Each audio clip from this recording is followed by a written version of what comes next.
যখন দেখবেন বৃষ্টি হচ্ছে তখন দোয়া করবেন, দোয়া কবুল হবে ইনশাআল্লাহ। দোয়া করার আগে একবার বলবেন আলহামদুলিল্লাহ, কমপক্ষে একবার বলবেন আলহামদুলিল্লাহি রাব্বিল আলামিন, একবার কমপক্ষে। মানে প্রথমে আল্লাহর প্রশংসা করবেন, তারপর একবার দরুদ পড়বেন আল্লাহুম্মা সাল্লি আলা মুহাম্মাদ ওয়া সাল্লিম, তারপর হাত তুলে দোয়া শুরু করবেন। বৃষ্টি পড়ছে, দোয়া শুরু করে দেন, দোয়া কবুল হবে ইনশাআল্লাহ। আজান দিয়েছে, আজান এবং একামতের মাঝখানের সময়টা আছে, এই সময়টা কাজে লাগান, দোয়া কবুল হবে ইনশাআল্লাহ। নামাজে দাঁড়িয়েছেন, সেজদায় গিয়েছেন, সেজদায় দোয়া করেন, দোয়া কবুল হবে ইনশাআল্লাহ। প্রশ্ন করে অনেকে যে ভাই সেজদায় কি বাংলায় দোয়া করা যাবে? হ্যাঁ যাবে, যদি আপনার নামাজটা নফল নামাজ হয়। কোন নামাজ হয়? ফরজ নামাজে করবেন না, নফল নামাজে করতে পারেন ইনশাআল্লাহ। সেজদায় বান্দা আল্লাহর সবচেয়ে কাছাকাছি থাকে, এই সময়ে বেশি বেশি দোয়া করতে রাসূল সাল্লাল্লাহু আলাইহি ওয়াসাল্লাম তাগিদ দিয়েছেন। দোয়া করলে ডাইরেক্ট কবুল হবে ইনশাআল্লাহ। পিতা মাতার খেদমত করে দোয়া করেন, দোয়া কবুল হবে ইনশাআল্লাহ। এখন তো পিতা মাতার খেদমত মানুষ করতে চায় না। এটা সেই যুগ যে যুগে পিতা মাতার সাথে দাস দাসীর মতো আচরণ করা হয়। সন্তানরা ভুলে গেছো তোমরা যে তোমরাও একদিন পিতামাতা হবা। আমরাও কিন্তু একদিন পিতামাতা হব। যারা বিয়ে শাদী করেছে, সন্তান সন্ততি হয়েছে, তারা জানে এই যে প্রসব বেদনার একটা সেকেন্ড, 1 মিনিট প্রসব যে বেদনা মায়ের হয়, এর ঋণ আমরা সারা জীবনে শোধ করতে পারবো না। পারবেন? এই কারণেই মায়ের পায়ে নিজ জান্নাতের কথা বলা আছে। মাদের সম্মান আল্লাহর কাছে অনেক বেশি, মেয়েদের সম্মান অনেক বেশি। এই নারীবাদী ফ্যামিলিস্টরা যা বুঝিয়েছে, ইসলাম এমন নয়। তো ইসলাম এমন নয়, ইসলামে মেয়ের মর্যাদা সবচেয়ে উপরে। সেই মেয়েদেরকে আমরা এখন কি করেছি? কাপড় চোপড় সব কমিয়ে কমিয়ে বেপর্দা করে রাস্তায় নামিয়ে দিয়েছে। যদি একটা মানুষ নিজের সম্মান না বোঝে, তাকে সম্মান কেউ দিতে পারে? নিজেকে চিনতে শিখুন। আমাদের সম্মান আল্লাহর কাছে অনেক বেশি। এটা বলছিলাম প্রিয় ভাইয়েরা, মায়ের পায়ের নিচে আল্লাহ পাক সন্তানের বেহেশতের কথা বলেছেন। মা বোনদেরকে 4টা কাজ করতে বলো, অনলি 4টা কাজ। 5 ওয়াক্ত নামাজ যদি ঠিকমতো পড়তে পারে, 1 নাম্বার। 2, রমজান মাসে রোজা রাখে। 3 নাম্বার, পর্দা ঠিকঠাক মতো করে। আর 4 নাম্বার, স্বামীর আনুগত্য করে। ইনশাআল্লাহ জান্নাতের যে কোনো দরজা দিয়ে ইচ্ছা প্রবেশ করতে পারবে ইনশাআল্লাহ। এখানে স্বামীর আনুগত্যের কথা বলেছি, স্বামীর দাসত্বের কথা বলি না। আনুগত্য দাসত্ব এক জিনিস না। আনুগত্য মানে কি? আনুগত্য মানে আপনি স্বামীর যে কোনো ভালো কাজে আপনি তাকে সায় দিবেন, আনুগত্য। নামাজ পড়তে বলেছে, নামাজ পড়তে হবে। পর্দা করতে বলেছে, আপনি পর্দা করবেন। বেপর্দায় যাবেন, আপনি যাবেন না। এটা আনুগত্য। দাসত্ব কি? দাসত্ব হচ্ছে যে সে ভালো মন্দ যাই বলুক আপনি শুনছেন, এটা দাসত্ব। এটা করবেন না। মা বোনরা 4টা কাজ বাসায় গিয়ে আবার শুনিয়ে দিবেন। নবীজি বলেছেন 4টা কাজ কোনো মেয়ে করলে জান্নাতের যে কোনো দরজা দিয়ে ইচ্ছা প্রবেশ করতে পারবে। 1 নাম্বার, 5 ওয়াক্ত সালাত। 2 নাম্বার, রমজান মাসের সওম রোজা। 3 নাম্বার, পর্দা ঠিকঠাক মতো করবে, লজ্জাস্থানের হেফাজত। এবং 4 নাম্বার, স্বামীর আনুগত্য করা। মায়ের খেদমত করে দোয়া করেন, দোয়া কবুল হবে ইনশাআল্লাহ। বাবার খেদমত করে দোয়া করেন, দোয়া কবুল হবে ইনশাআল্লাহ। কোরআন তেলাওয়াত করে দোয়া করেন, দোয়া কবুল হবে ইনশাআল্লাহ। মনে করেন শেষ রাতে উঠেছেন, মানে শেষ রাত বলতে বোঝাচ্ছি এই ধরেন যে 2টার পর থেকে, এখন 2টা 2:30টার পর থেকে নিয়ে ফজর পর্যন্ত শেষ রাতে উঠেছেন। এই সময় আপনি যা দোয়া করবেন ইনশাআল্লাহ কবুল হবে। হ্যাঁ, বলতে বাধ্য হচ্ছি, এখনকার তরুণ সমাজ ওই 2টা 2:30টার দিকে ওই যে কার কার খেলা থাকে, ওই খেলাগুলো দেখার জন্য ওঠে, তাহাজ্জুদ পড়ার জন্য উঠতে পারে না। অথচ আল্লাহ পাক বলছেন কি, যে শেষ রাতে আল্লাহ পাক প্রথম আসমানে নেমে আসেন এবং আহ্বান করেন, কে আছো আমার কাছে কিছু চাইবে আমি দিব, কে আছো আমার কাছে রিজিক চাইবে দিব, কে আছো আমাকে ডাকবে আমি তোমার ডাকে সাড়া দিব, কে আছো আমার কাছে ক্ষমা চাইবে আমি তোমাকে ক্ষমা করে দিব। প্রিয় যুবক ভাইরা, আল্লাহকে মূল্যায়ন করতে শিখুন। এই সময়গুলোতে দোয়া করলে ইনশাআল্লাহ তাআলা আপনার দোয়া কবুল হবে ইনশাআল্লাহ। সবচেয়ে ইম্পর্টেন্ট হচ্ছে এটা, যেটা আমরা প্রত্যেক দিন পড়ি, প্রায় 17 রাকাত নামাজ পড়ি আমরা, ফরজ নামাজ। শুধু ফরজ নামাজের কথাই বলছি। এখানে আপনি 34টা সেজদা করেন। 17 রাকাত ফরজ, 34টা সেজদা করেন। প্রত্যেক সেজদায় যদি একটা করে দোয়া করতে পারেন ইনশাআল্লাহ আল্লাহ আপনার দোয়া কবুল করবেন। দোয়া কবুল করার কিছু জায়গা বলে দিলাম। বেশি বেশি দোয়া করতে হবে। আমরা উম্মার অবস্থাগুলোকে বুঝতে শিখব। এখানে এই 3 ব্যক্তি, এটা বলে আমি শেষের দিকে যাচ্ছি, একটু ধৈর্য ধরেন। এই 3 ব্যক্তি পড়ে গেছে গুহার মধ্যে। আমি বলছিলাম জেনা ছেড়ে দিলে তোমার দোয়া আল্লাহ পাক ডাইরেক্ট কবুল করবে ইনশাআল্লাহ। কিভাবে? এই দলিল দিচ্ছিলাম। যে তারা বলছে আমাদের নেক আমল যা আছে এটা দিয়ে দোয়া করতে হবে, কোনো অপশন তো নাই বের হওয়ার। একজন বলছে যে আল্লাহ, আমি আমার পিতামাতার খেদমত করতাম, মাকে দুধ পান না করিয়ে কখনো দুধ পান করি নাই, আল্লাহ এই কাজটা যদি তোমার কাছে ভালো লেগে থাকে আজকে আমাকে এই বিপদ থেকে উদ্ধার করো। এই দোয়া করার সাথে সাথেই এই গুহা থেকে পাথরটা একটু সরে গেল এভাবে। আর জড়বস্তু আল্লাহ পাকের হুকুম মানে, আল্লাহ পাকের হুকুম মানে না খালি দুইটা শ্রেণীর মানুষ, এক হচ্ছে মানুষ আর একটা জিনজান। এই পুরো প্রকৃতি আল্লাহ পাকের হুকুম মেনে চলে। আর জড় বলতে আসলে কিছু নাই, যদি আমি বোঝানোর জন্য জড় বলেছি, আল্লাহ পাকের হুকুমে সবকিছু জীবন্ত। এই যে মাটিতে আমরা বসে আছি না এখন, এই মাটি কিয়ামতের মাঠে সাক্ষী দিবে যে এখানে মাহফিল হয়েছিল। হ্যাঁ, ওইখানে বসে তুমি টিকটক করেছো, লেকচার শুনো নাই ভালো করে। একটা মাহফিলে যাচ্ছিলাম, দেখলাম যে এখন স্টেজে উঠি নাই, ওই সুযোগে দেখলাম যুব সমাজ রাস্তার পাশে দাঁড়িয়ে সিগারেট খাচ্ছে, ব্রেক নিচ্ছে আগে, চা সিগারেটের ব্রেক। হুজুর আসলে আলোচনা শুনবো। এখানে এসে যদি আমরা মানে কোরআন সুন্নাহর বাইরে কোনো কাজ করি, এই মাটি আবার সাক্ষী দিবে। এটা দলিল কোথায় আছে? সূরা জিলজাল পড়ে দেখবেন। সূরা জিলজালের মধ্যে দলিল আছে যে আল্লাহ পাকের হুকুমে এই জমিন কথা বলবে ইনশাআল্লাহ, আল্লাহ পাক হুকুম করলে। জি, তো একটু সরে গেল ওই পাথর, তারপরের ব্যক্তি দোয়া করছে, আল্লাহ আমার একজন কাজের লোক ছিল, সেই কাজের লোক কিছু টাকা পেত, টাকা না নিয়ে বেচারা চলে গেছে, আমি ওই টাকা দিয়ে কিছু পশু কিনেছি, এই পশুগুলো কিনে আমি পালন করেছি, অনেক দিন পর সেই ব্যক্তি এসেছে আমার টাকা দাও। তখন আমি বলেছিলাম যে এই যতগুলো পশু দেখছো সব তোমার। সেই লোক বলছে, আমার সাথে কি ঠাট্টা করছো? বলছে না, ঠাট্টা করছি না, তোমার টাকা দিয়ে আমি পশু কিনেছিলাম, এই প্রজনন হতে হতে হতে আজকে এতগুলো হয়েছে, সব তোমার, নিয়ে যাও। আল্লাহ, কলিজা দেখেন, আসলে দান করার জন্য কলিজা লাগে, টাকা লাগে না। আল্লাহর পথে দান করার জন্যে কলিজা লাগে, টাকা লাগে না। আর কিছু মনে করবেন না, আমি বিভিন্ন মাহফিলে যাচ্ছি, একটা কমন দৃশ্য দেখি এই কালেকশনের। আমার জানা নাই যে এভাবে নাম লিখিয়ে কোনো কালেকশন নবীর যুগ থেকে হয়েছে, আমার জানা নেই। বরং কতটুক দিয়েছে এটা গোপন রাখলেই ভালো।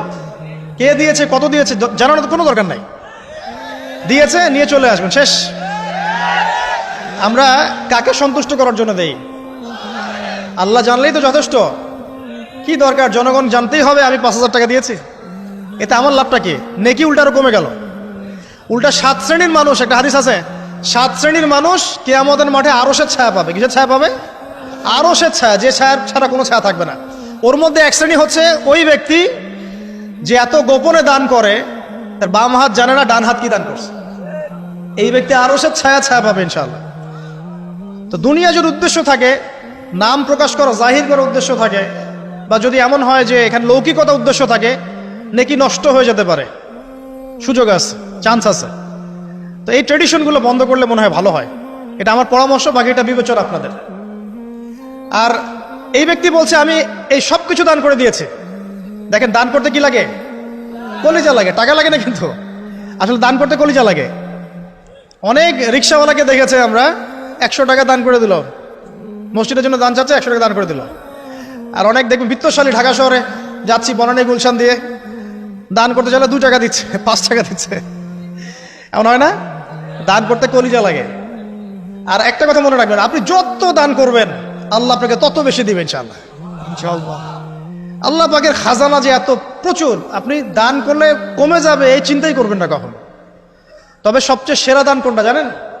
আপনার প্রয়োজন আছে এখন, এই প্রয়োজনের সময় দানটা হচ্ছে সেরা দান। এবং সবচেয়ে উত্তম খরচ কোনটা? সবচেয়ে উত্তম খরচ হচ্ছে আপনার পরিবারের পেছনে খরচ। আপনার পরিবারের পেছনে খরচটা আপনার সবচেয়ে শ্রেষ্ঠ খরচ। আর দান করে মধ্যম পন্থায়, এমন হবে না যে নিঃস্ব হয়ে গেলেন দান করে একদম, আবার এমন না যে কৃপণতা প্রদর্শন হচ্ছে, এমনও না। মধ্যম পন্থায় দান খয়রাত করবে ইনশাআল্লাহ। আর কিয়ামতের মাঠে মানুষ তার দানের ছায়ায় থাকবে ইনশাআল্লাহ। যে যত দান করবে ওই ছায়ার নিচে সে থাকবে। এই ব্যক্তি সব দান করে দিয়েছিল, যাও সব গরু ছাগল তোমার। তৃতীয় ব্যক্তি, পাথর সরে গেল একটু, তৃতীয় ব্যক্তি, যুবক তোমাকে বলছি ভাই, তৃতীয় ব্যক্তি আল্লাহর কাছে বলছে, আল্লাহ আমার একজন সুন্দরী চাচাতো বোন ছিল, আছে না তোমাদের কাজিন, এবং তাকে আমি খুব ভালোবাসতাম। ওই যে এখন বয়ফ্রেন্ড গার্লফ্রেন্ড ফ্রি মিক্সিং, যেটা খুব ভালোবাসতাম। তো তাকে আমি পেতে চাইতাম, তাই আমি তাকে অফার করি। সে বলে যে না, আমাকে 100 স্বর্ণ মুদ্রা না দিলে আমি রাজি না। 100 স্বর্ণ মুদ্রা। এই মেয়ের অবশ্য অনেক ডিমান্ড ছিল, তাহলে বোঝা গেল 100 স্বর্ণমুদ্রা মানে অনেক, জানেন? এখন তো দেখা যায় 1500 টাকা 2000 টাকা দিয়ে মেয়ে তার ইজ্জত বিক্রি করে ফেলছে। 100 স্বর্ণমুদ্রা, আর কাউকে কিছু দেওয়াই লাগে না, এমনি বিক্রি করে ফেলে। কত প্রশ্ন, কত যে প্রশ্ন আসে আমাদের কাছে যে ভাই বা হুজুর বা ভাইয়া ওস্তাদ, কত জীবনে এক পর্যায়ে ভুল করেছি, এরকম জেনায় লিপ্ত হয়ে গিয়েছিলাম, প্রেম করেছি ইত্যাদি, আমি কি করব, আমি আমার কি ভালো হওয়ার রাস্তা আছে কিনা, বা আমি তওবা করে ফিরে আসছি, আমি কি এখন বিয়ে করতে পারবো কিনা? প্রশ্নের শেষ নাই। বেশিরভাগ প্রশ্ন এরকমই আসে এখন। আরেকটা বেশি বেশি প্রশ্ন আসে, ভাই উস্তাজ হুজুর আমার স্বামী পরকীয়া আসক্ত, আমার স্বামী পরকীয়া আসক্ত, আমাকে দেখে না, এই হয় সেই, এইগুলো প্রশ্ন বেশি। পারিবারিক জেনা কেন্দ্রিক যত প্রশ্ন আসে, অন্য কোনো কেন্দ্রিক প্রশ্ন এত আসা, মানে এই যুগটা কি হয়েছে, মানে মানুষকে জেনা উন্মুক্ত করে দিয়েছে একেবারে। একদম স্কুল লাইফ থেকে শুরু হবে বয়ফ্রেন্ড গার্লফ্রেন্ড ফ্রি মিক্সিং, এই বন্ধু বন্ধু পড়তে পড়তেই জেনা হয়ে যায়। কলেজ লাইফে গিয়ে আরো বড় জেনা, ইউনিভার্সিটিতে গেলে তো আর কোনো পাত্তাই নাই। ইউনিভার্সিটির খুব কম ছেলে পাবেন সিগারেট খায় না, এবং খুব কম ছেলে মেয়ে পাবেন যারা এই অবৈধ প্রেম করছে না, খুব কম। এটাকে আমরা প্রমোট করছি আবার। বিশ্বাস করেন, বিশ্বাস করেন, শুধুমাত্র সরাসরি সেক্সুয়াল সম্পর্কটাই জেনা নয়, এই মিক্সিংটাও জেনা আল্লাহ পাক বলেছেন। এবং এতে করে আমাদের যুব সমাজে অধঃপতনটা হয়েছে, এটা অন্য কোনো ভাবে হয় নাই। কারণ সূরা আলে ইমরান পড়ে দেখবেন আল্লাহ পাক বলছেন যুয়িনা লিন-নাস হুব্বুশ শাহওয়াতি মিনান নিসা, মেয়েদের মধ্যে ছেলেদের জন্য সবচেয়ে বেশি শাহওয়াত আছে, শাহওয়াত খায়েশাত, এটা সবচেয়ে বেশি আকর্ষণ করে ছেলেদের। সমাজের কাঠামো ভেঙে যাচ্ছে, তো সমাজের কাঠামো ভেঙে, আমরা তো বাইরে ভালো মানুষের লেবাস পরে আছি, দেখবেন বহু পরিবারে পরকীয়া চলছে, আপনি জানেন না, ভিতরে ভিতরে ভিতরে ভিতরে। আমরা তো লজ্জা এগুলো বলি না, চোখ লজ্জায় বলি না, চলছে এগুলো এখন কমন হয়ে গেছে। যে ফ্যাশন শোর নামে, বিউটি কন্টেস্টের নামে, এই সেই, মানে অশ্লীলতাকে প্রমোট করা হচ্ছে চতুর্দিক থেকে। রেপ ধর্ষণ দিন দিন বাড়ছে আর বাড়ছে, বাচ্চা কাচ্চা ছোট ছোট বাচ্চা মেয়ে পর্যন্ত রেহাই পাচ্ছে না। এই কয়দিন আগে একটা মেয়েকে কত পিস পিস করে ভাসিয়ে দিয়েছে একেবারে, দেখেন নাই? কোথায় আছেন, সমাজটা কোথায় গেছে? আমরা ভালো মানুষের মুখোশ পরে বসে আছি, একটা মাহফিল করে কি সব হবে? কনস্ট্রাকটিভ কাজ করতে হবে। তারুণ্যের এই শক্তিটাকে আল্লাহর জমিনে দিনের প্রচার প্রসার প্রতিষ্ঠার কাছে ব্যয় করতে হবে। যতক্ষণ পর্যন্ত আমরা এরকম ভালো মানুষের লেবাস সাজে বসে থাকবো না, আমার ঘরেও ফেতনা ঢুকে আসবে, টের পাবেন না। যখন ফেতনা ছড়িয়ে পড়ে ওটাকে দমন করতে হয়। দমন না করলে ওইটা আমার ঘরেও ঢুকবে তো এক সময়, আমি একা ভালো থাকতে পারবো না তো। আরে দমন করার ক্ষমতা আল্লাহ পাক যাদেরকে দিয়েছেন তাদের উপর অবশ্য ওয়াজিব হয়ে গেছে এগুলো দমন করা। এখন তাদের উপর একটা ফরজ ওয়াজিব হয়ে গেছে দমন করা এগুলা, নাহলে আল্লাহ পাক কঠিন শাস্তির সম্মুখীন করবেন। একটা হাদিস বলে সামনে যাই, শেষ করে উঠিয়ে নিচ্ছি। নবীজি বলছেন একদিন ঘুম থেকে উঠে চোখ ঘষতে করছে, লা ইলাহা ইল্লাল্লাহ, আল্লাহ লা ইলাহা ইল্লাল্লাহ। তার স্ত্রী সামনে যায়নাব বিনতে জাহাশ রাদিয়াল্লাহু আনহা, তিনি বলছেন ইয়া রাসূলুল্লাহ, কি হয়েছে, সমস্যা কি? নবীজি বলছেন ওয়াইলুল লিল আরব, আরবদের জন্য ধ্বংস, আরবদের জন্য ধ্বংস। মিন শাররি কাদ ইখতারাব, কি ভয়ঙ্কর ফিতনা ধেয়ে আসছে। তখন তার স্ত্রী বলছেন ইয়া রাসূলুল্লাহ আনুহলিকু ওয়া ফিনা সালিহুন, আমাদের মধ্যে সৎ মানুষ ভালো মানুষ থাকা অবস্থাতেও কি আমরা ধ্বংস হয়ে যাব? নবীজি বলছেন বালা, অবশ্যই, নাম, হ্যাঁ অবশ্যই ধ্বংস হবে। ইযা কাসরাতুল খাবাস, যখন সমাজের মধ্যে অশ্লীলতাকে ছড়িয়ে পড়া হবে, যখন সমাজের মধ্যে অশ্লীলতা বেহায়াপনা ছড়িয়ে পড়বে, আলেম জালেম সব ধ্বংস হয়ে যাবে। এই সময় এখন আসে নাই? আসে নাই? হারাম, একটা সামান্য একটা হারাম ঠুনকো একটা খেলাকে নিয়ে সারা বিশ্ব কি করতেছে দেখেন নাই? কি পাগল হয়ে গেছে একেবারে, কি অবস্থা মানুষের মধ্যে। কে খেলে তারও ঠিক নাই, ওই দেশের লোক আমাকে চিনে কিনা তারও ঠিক নাই, নিজের কোনো ব্যক্তিত্ব গায়রত কিছুই নাই। আশ্চর্য একটা জাতি আমরা। কে খেলছে? ভাবখানা এমন যে আমরা মনে হয় যুদ্ধ করে কাফেরদের সাথে দ্বীন ইসলাম কায়েম করে ফেলছে একদম, ভাবখানা।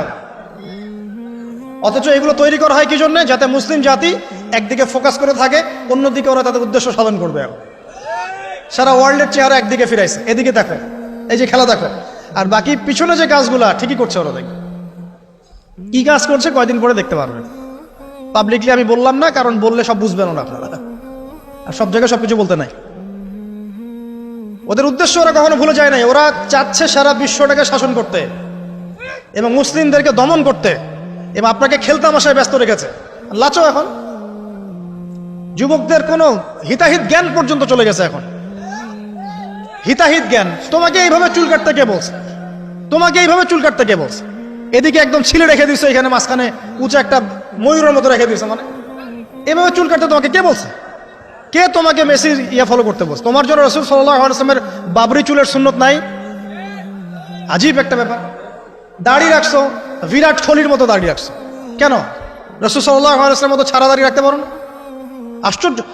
আমাদের আদর্শ চিন্তা হবে না? নবী সাল্লাল্লাহু আলাইহি ওয়াসাল্লামের মতো এত সুদর্শন হ্যান্ডসাম মানুষ থাকতে আমি কাকে ফলো করব?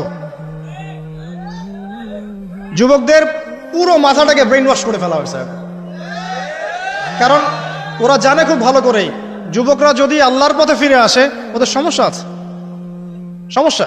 এই কারণে তোমাদেরকে ভুলিয়ে রাখা হচ্ছে। নিজের জীবনের মূল্য দিতে শেখো। আল্লাহ রাব্বুল আলামিন তোমাকে আমাকে সৃষ্টি করেছেন, আল্লাহ পাক আমাদের হাতে এই দিনের বিজয় দেখতে চান। আল্লাহ পাক চান যেন আমরা আল্লাহর দিনটাকে পালন করি, প্রসার ঘটাই।